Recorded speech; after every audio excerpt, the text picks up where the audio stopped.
Welcome to a fireside reading of Moby Dick by Herman Melville. Chapter 81. The Pequod Meets the Virgin.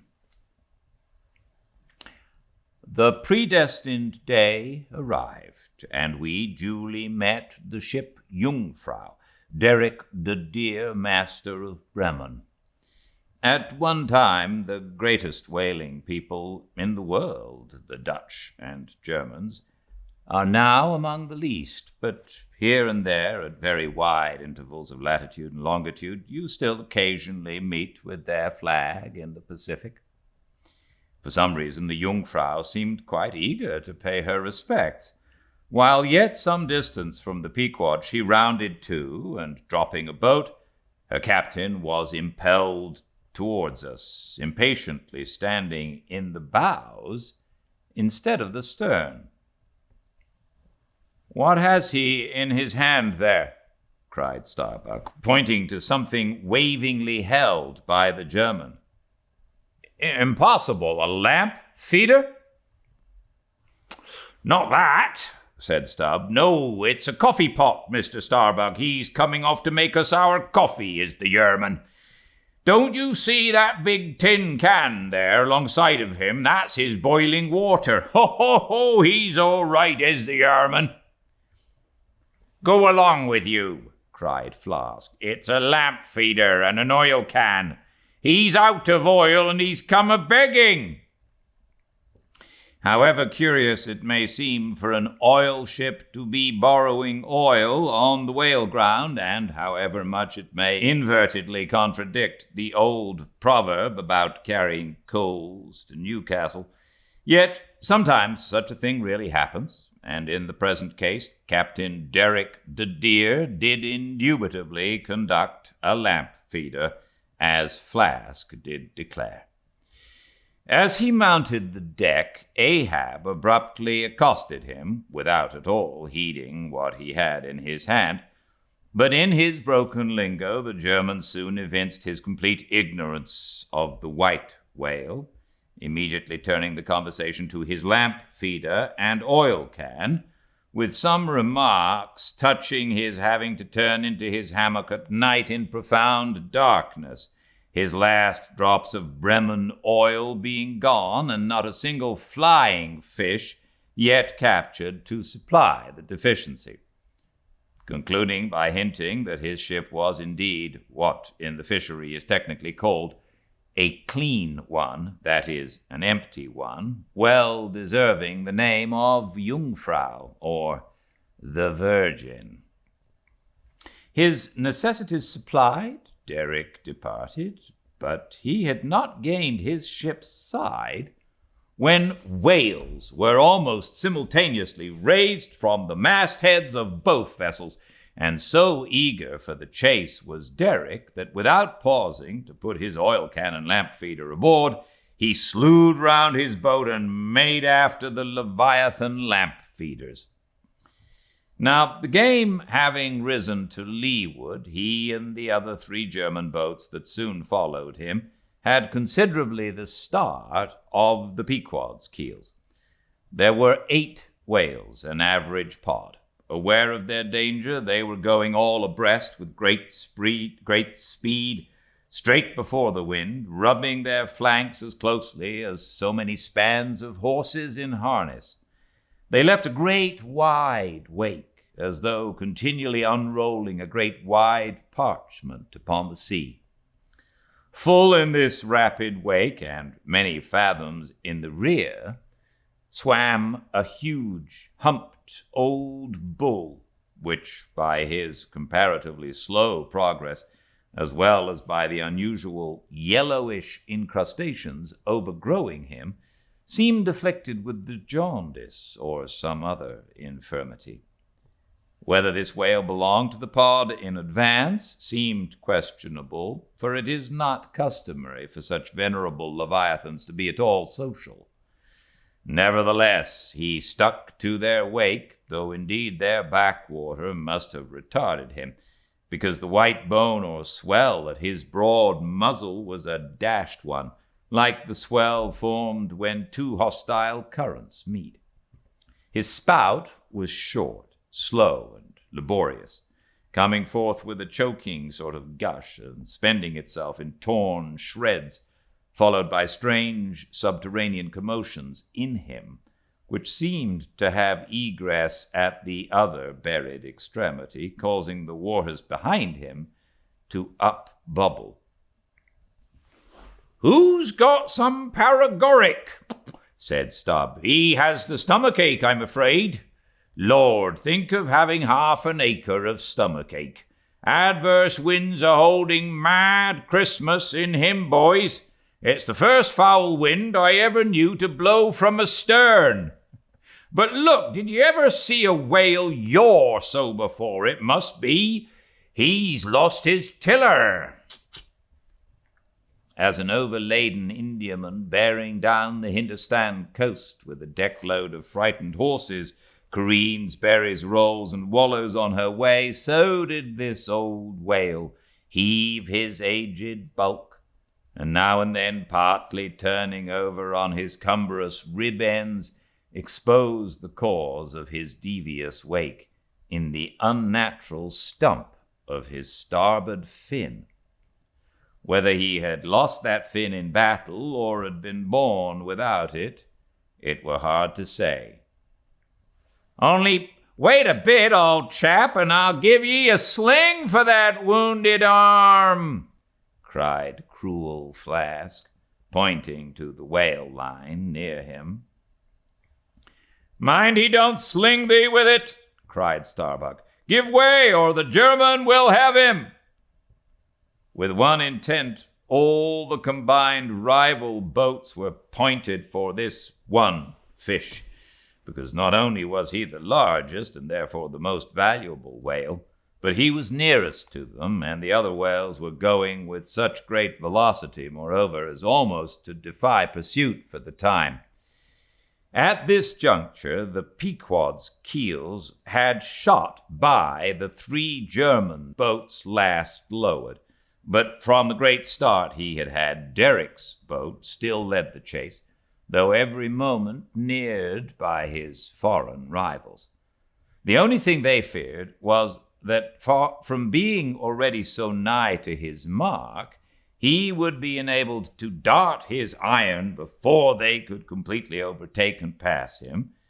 As for Derrick, he seemed quite confident that this would be the case, and occasionally, with a deriding gesture, shook his lamp feeder at the other boats. "The ungracious and ungrateful dog!" cried Starbuck. "He mocks and dares me with the very poor box I filled for him not 5 minutes ago." Then, in his old intense whisper, "Give way, greyhounds, dog to it!" "I tell ye what it is, men," cried Stubb to his crew. "It's against my religion to get mad, but I'd like to eat that villainous Yarman. Pull, won't ye? Are ye going to let that rascal beat ye? Do ye love brandy? A hogshead of brandy, then, to the best man. Come, why don't some of ye burst a blood vessel? Who's that been dropping an anchor overboard? We don't budge an inch. We're becalmed. Hallo, here's grass growing in the boat's bottom, and by the Lord, the mast there is budding. This won't do, boys. Look at the Yarman. The short and long of it is, men, will ye spit fire or not?" "Oh, see the suds he makes," cried Flask, dancing up and down. "What a hump! Oh, do pile on the beef. Lays like a log. Oh, my lads, do spring. Slapjacks and quahogs for supper, you know, my lads. Baked clams and muffins. Oh, do spring. He's 100-barreler. Don't lose him now. Don't. See that Yarman. Oh, won't ye pull for your duff, my lad? Such a sogger. Don't ye love sperm? There goes $3,000, men, a bank, a whole bank, the Bank of England. Oh, do. What's that Yarman about now?" At this moment, Derek was in the act of pitching his lamp feeder at the advancing boats, and also his oil can, perhaps with the double view of retarding his rival's way and at the same time economically accelerating his own by the momentary impetus of the backward toss. "The unmalony Dutch dogger!" cried Stubb. "Pull now, men like 50,000 line of battleships, loads of red-haired devils! What do you say, Tashtego? Are ye the man to snap your spine in 22 pieces for the honor of old Gayhead? What do you say?" "I say, pull, like God damn!" cried the Indian. Fiercely but evenly incited by the taunts of the German, the Pequod's 3 boats now began ranging almost abreast, and so disposed momentarily neared him.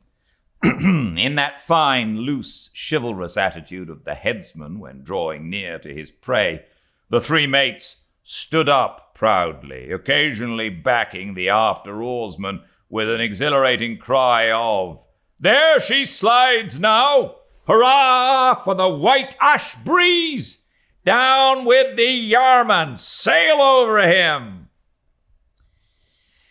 But so decided an original start had Derek that, in spite of all their gallantry, he would have proved the victor in his race had not a righteous judgment descended upon him in a crab, which caught the blade of his midship oarsman, while this clumsy lubber was striving to free his white ash, and while, in consequence, Derek's boat was nigh to capsizing, and he thundering away at his men in a mighty rage. That was a good time for Starbuck, Stubb, and Flask. With a shout, they took a mortal start forwards and slantingly ranged up on the German's quarter. An instant more, and all 4 boats were diagonally in the whale's immediate wake, while stretching from them on both sides was the foaming swell that he made. It was a terrific, most pitiable and maddening sight. The whale was now going head out and sending his spout before him in a continual tormented jet, while his one poor fin beat his side in an agony of fright. Now to this hand, now to that, he yawed in his faltering flight, and still at every billow that he broke, he spasmodically sank in the sea or sideways rolled towards the sky, his one beating fin. So have I seen a bird with clipped wing making affrighted broken circles in the air, vainly striving to escape the piratical hawks.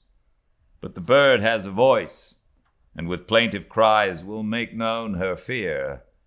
But the fear of this vast, dumb brute of the sea was chained up and enchanted in him.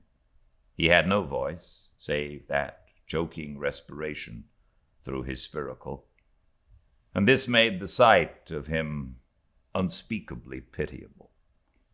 While still in his amazing bulk, portcullis jaw, and omnipotent tail, there was enough to appall the stoutest man who so pitied.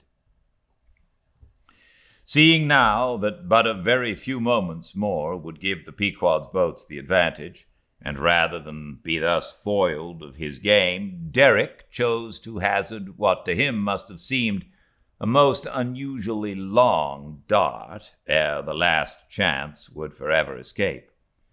But no sooner did his harpooner stand up for the stroke than all 3 tigers, Queequeg, Tashtego, Daggoo, instinctively sprang to their feet, and standing in a diagonal row simultaneously pointed their barbs and darted over the head of the German harpooner their 3 Nantucket irons, which entered the whale. Blinding vapors of foam and white fire. The 3 boats, in the first fury of the whale's headlong rush, bumped the Germans aside with such force that both Derrick and his baffled harpooner were spilled out and sailed over by the 3 flying keels. "Don't be afraid, my butterboxes!" cried Stubb, casting a passing glance upon them as he shot by. "You'll be picked up presently. All right, I saw some sharks astern. St. Bernard's dogs, you know, relieve distressed travelers. Ha ha! Hurrah! This is the way to sail now, every keel a sunbeam. Hurrah! Here we go like 3 tin kettles at the tail of a mad cougar. This puts me in mind of fastening to an elephant in a tilbury on a plain. Makes the wheel spokes fly, boys, when you fasten to him that way. And there's danger of being pitched out, too, when you strike a hill. Hurrah! This is the way a fellow feels when he's going to Davy Jones, all a rush down an endless inclined plane. Hurrah! This whale carries the everlasting mail." But the monster's run was a brief one. Giving a sudden gasp, he tumultuously sounded. With a grating rush, the 3 lines flew round the loggerheads with such a force as to gouge deep grooves in them, while so fearful were the harpooneers that this rapid sounding would soon exhaust the lines, that, using all their dexterous might, they caught repeated smoking turns with the rope to hold on, till at last, owing to the perpendicular strain from the lead-lined chocks of the boats, whence the 3 ropes went straight down into the blue, the gunwales of the bows were almost even with the water, while the 3 sterns tilted high in the air. And the whale soon ceased to sound. For some time they remained in that attitude, fearful of expending more line, though the position was a little ticklish. But though boats have been taken down and lost in this way, yet it is this holding on, as it is called, this hooking up by the sharp barbs of his live flesh from the back, this it is that often torments the Leviathan into soon rising again to meet the sharp lance of his foes. Yet not to speak of the peril of the thing, it is to be doubted whether this course is always the best, for it is but reasonable to presume that the longer the stricken whale stays under water, the more he is exhausted, because owing to the enormous surface of him, in a full-grown sperm whale, something less than 2,000 square feet, the pressure of the water is immense. We all know what an astonishing atmospheric weight we ourselves stand up under, even here above ground in the air. How vast, then, the burden of the whale, bearing on his back a column of 200 fathoms of ocean. It must at least equal the weight of 50 atmospheres. One whaleman has estimated it at the weight of 20 line of battleships, with all their guns and stores and men on board. As the 3 boats lay there on that gently rolling sea, gazing down into its eternal blue noon, and as not a single groan or cry of any sort, nay, not so much as a ripple or a bubble came up from its depths, what landsman would have thought that beneath all that silence and placidity, the utmost monster of the seas was writhing and wrenching in agony? Not 8 inches of perpendicular rope were visible at the bows. Seems it credible that by 3 such thin threads the great Leviathan was suspended like a big weight to an 8-day clock? Suspended? And to what? To 3 bits of board. Is this the creature of whom it was once so triumphantly said, "Canst thou fill his skin with barbed irons, or his head with fish spears? The sword of him that layeth at him cannot hold the spear, the dart, nor the habergeon. He esteemeth iron as straw. The arrow cannot make him flee. Darts are counted as stubble. He laugheth at the shaking of a spear. This the creature? This he? Oh, that unfulfillments should follow the prophets. For with the strength of 1,000 thighs in his tail, Leviathan had run his head under the mountains of the sea to hide him from the Pequod's fish spears.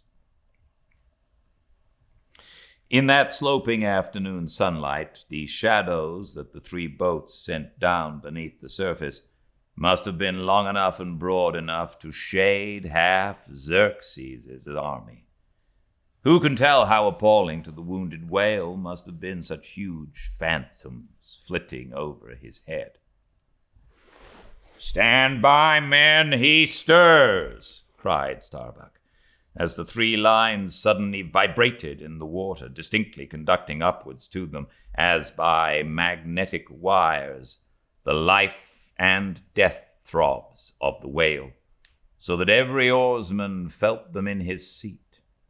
The next moment, relieved in great part from the downward strain at the bows, the boats gave a sudden bounce upwards, as a small ice field will when a dense herd of white bears are scared from it into the sea. "Haul in! Haul in!" cried Starbuck again. "He's rising!" The lines of which, hardly an instant before, not one hand's breadth could have been gained, were now in long, quick coils flung back, all dripping into the boats, and soon the whale broke water within 2 ship lengths of the hunters. His motions plainly denoted his extreme exhaustion. In most land animals there are certain valves or floodgates in many of their veins, whereby, when wounded, the blood is in some degree at least instantly shut off in certain directions. Not so with the whale, one of whose peculiarities it is to have an entire non-valvular structure of the blood vessels, so that when pierced even by so small a point as a harpoon, a deadly drain is at once begun upon his whole arterial system. And when this is heightened by the extraordinary pressure of water at a great distance below the surface, his life may be said to pour from him in incessant streams. Yet, so vast is the quantity of blood in him, and so distant and numerous its interior fountains, that he will keep thus bleeding and bleeding for a considerable period, even as in a drought a river will flow whose source is in the wellsprings of far-off and undiscernible hills. Even now, when the boats pulled upon this whale and perilously drew over his swaying flukes, and the lances were darted into him, they were followed by steady jets from the new-made wound which kept continually playing, while the natural spout hole in his head was only at intervals, however rapid, sending its affrighted moisture into the air. From this last vent no blood yet came, because no vital part of him had thus far been struck. His life, as they significantly call it, was untouched. As the boats now more closely surrounded him, the whole upper part of his form, with much of it that is ordinarily submerged, was plainly revealed. His eyes, or rather the places where his eyes had been, were beheld, as strange misgrown masses gather in the knotholes of the noblest oaks when prostrate, so from the points which the whale's eyes had once occupied now protruded blind bulbs horribly pitiable to see, but pity there was none. For all his old age and his one arm and his blind eyes, He must die the death and be murdered in order to light the gay bridals and other merrymakings of men, and also to illuminate the solemn churches that preach unconditional inoffensiveness by all to all. Still rolling in his blood, at last he partially disclosed a strangely discolored bunch or protuberance, the size of a bushel, low down on the flank. "A nice spot," cried Flask. "Let me just prick him there once." "Avast!" cried Starbuck. "There's no need of that." But humane Starbuck was too late. At the instant of the dart, an ulcerous jet shot from this cruel wound, and goaded by it into more than sufferable anguish, the whale, now spouting thick blood, with swift fury, blindly darted at the craft, bespattering them and their glorying crews all over with showers of gore, capsizing Flask's boat and marring the bows. It was his death stroke. For by this time, so spent was he by loss of blood that he helplessly rolled away from the wreck he had made, lay panting on his side, impotently flapped with his stumped fin, then over and over slowly revolved like a waning world, turned up the white secrets of his belly, lay like a log, and died. It was most piteous, that last expiring spout.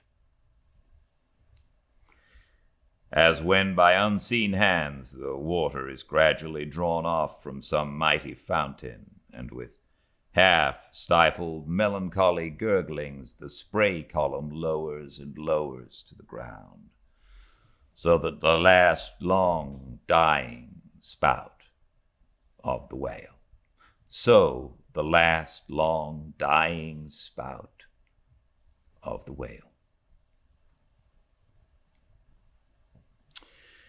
Soon, while the crews were awaiting the arrival of the ship, the body showed symptoms of sinking, with all its treasures unrifled. Immediately, by Starbuck's orders, lines were secured to it at different points, so that ere long every boat was a buoy, the sunken whale being suspended a few inches beneath them by the cords.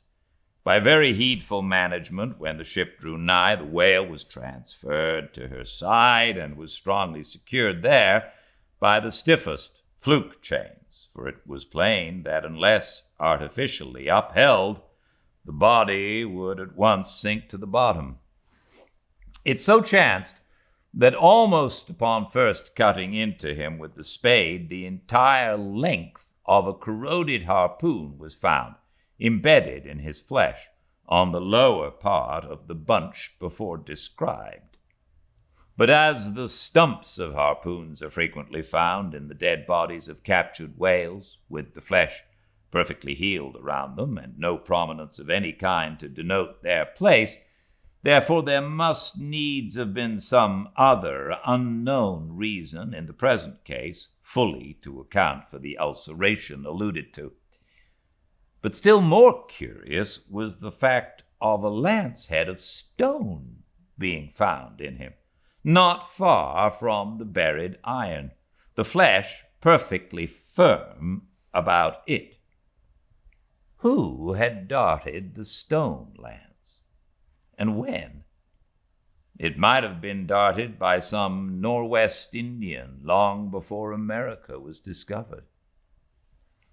What other marvels might have been rummaged out of this monstrous cabinet, there is no telling, but a sudden stop was put to further discoveries by the ship's being unprecedentedly dragged over sideways to the sea, owing to the body's immensely increasing tendency to sink.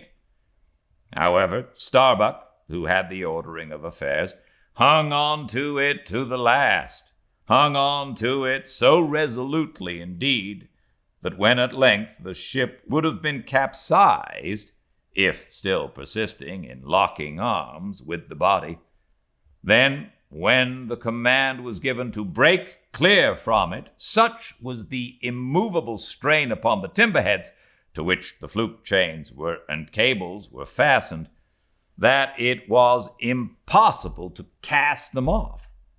Meantime, everything in the Pequod was aslant. To cross to the other side of the deck was like walking up the steep gabled roof of a house. The ship groaned and gasped. Many of the ivory inlayings of her bulwarks and cabins were started from their places by the unnatural dislocation. In vain, handspikes and crows were brought to bear upon the immovable fluke chains to pry them adrift from the timber-heads, and so low had the whale now settled that the submerged ends could not be at all approached, while every moment whole tons of ponderosity seemed added to the sinking bulk, and the ship seemed on the point of going over. Hold on, won't ye?" cried Stubb to the body. "Don't be in such a devil of a hurry to sink. By thunder, men, we must do something or go for it. No use prying there. Avast! I say with your handspikes. Avast, I say with your handspikes, and run one of ye for a prayer book and a penknife, and cut the big chains." "Knife! Aye!" cried Queequeg, and seizing the carpenter's heavy hatchet, he leaned out of a porthole and began steel to iron slashing at the largest fluke chains. But a few strokes, full of sparks, were given, when the exceeding strain effected the rest. With a terrific snap, every fastening went adrift. The ship righted. The carcass sank. Now, this occasional, inevitable sinking of the recently killed sperm whale is a very curious thing, nor has any fisherman yet adequately accounted for it. Usually, the dead sperm whale floats with great buoyancy, with its side or belly considerably elevated above the surface. If the only whales that thus sank were old, meager, and broken-hearted creatures, their pads of lard diminished and all their bones heavy and rheumatic, then you might with some reason assert that this sinking is caused by an uncommon specific gravity in the fish so sinking, consequent upon this absence of buoyant matter in him. But it is not so. For young whales, in the highest health and swelling with noble aspirations, prematurely cut off in the warm flush and May of life, with all their panting lard about them, even these brawny, buoyant heroes do sometimes sink. Be it said, however, that the sperm whale is far less liable to this accident than any other species. Where one of that sort go down, 20 right whales do. This difference in the species is no doubt imputable in no small degree to the greater quantity of bone in the right whale, his Venetian blinds alone sometimes weighing more than a ton. From this encumbrance, the sperm whale is wholly free. But there are instances where, after the lapse of many hours or several days, the sunken whale again rises, more buoyant than in life. But the reason of this is obvious. Gases are generated in him. He swells to a prodigious magnitude, becomes a sort of animal balloon. A line of battleship could hardly keep him under then. In the shore whaling on soundings among the bays of New Zealand, when a right whale gives token of sinking, they fasten buoys to him with plenty of rope, so that when the body has gone down, they know where to look for it when it shall have ascended again. It was not long after the sinking of the body that a cry was heard from the Pequod's mastheads. announcing that the Jungfrau was again lowering her boats, though the only spout in sight was that of a finback, belonging to the species of uncapturable whales because of its incredible power of swimming. Nevertheless, the finback spout is so similar to the sperm whales that by unskillful fishermen it is often mistaken for it. And consequently, Derek and all his host were now in valiant chase of this unearable brute. The Virgin, crowding all sail, made after her 4 keels, and thus they all disappeared far to leeward, still in bold, hopeful chase. Oh, many are the finbacks, and many are the Derricks, my friend.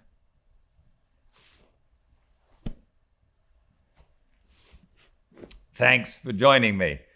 Good to get back to it. I again am sorry that I had to not read for a couple of days.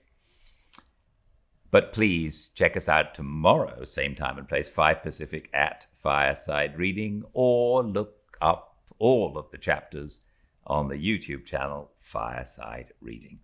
Until I see you again, please be very well. Goodbye.